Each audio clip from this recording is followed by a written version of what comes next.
Öksürmeye başlayınca doktora gitmeyin. Üst solunum yolu enfeksiyonundan bahsediyoruz. Viral hastalıklardan bahsediyoruz. Yani öksürüğün aslında %90-95'inden bahsediyoruz. Ne zaman ciddiye almamız gerektiğini bilelim. Ne zaman doktora gitmek lazım? Aslında ne zaman gitmemek lazım?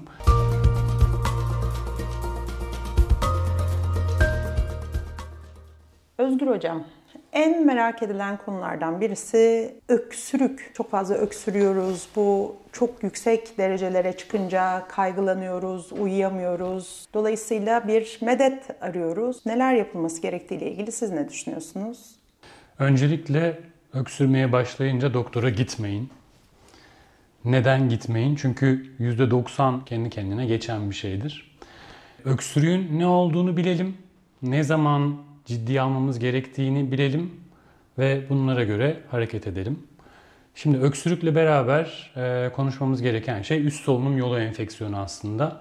Özellikle kış aylarında virüslere bağlı olarak üst solunum yolu enfeksiyonları geçiriyoruz. Bunlar aslında virüsler.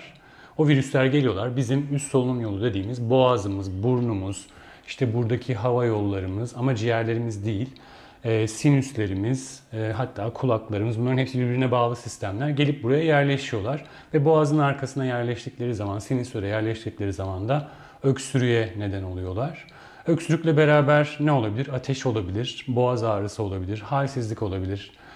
İşte eklem ağrıları, kırgınlık dediğimiz yorgunluk hali, bunun gibi şeyler olabilir. Ve bu belirtiler hepsi beraber bir aradaysa zaten bunun bir virüs hastalığı olduğunu bilmemiz gerekiyor. Şimdi virüs hastalıklarında öncelikle aslında bir tedavi çok da yok.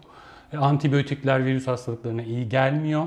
Bunları bilmek gerekiyor ve çoğu zaman bu virüs hastalıkları kendi kendine iyileşen, bir hafta, 10 gün, eğer sinüsler işin içine girmişse 2 hafta, en fazla 3 hafta gibi sürelerde kendi kendine iyileşen durumlardır. O yüzden hemen doktora gitmeyin.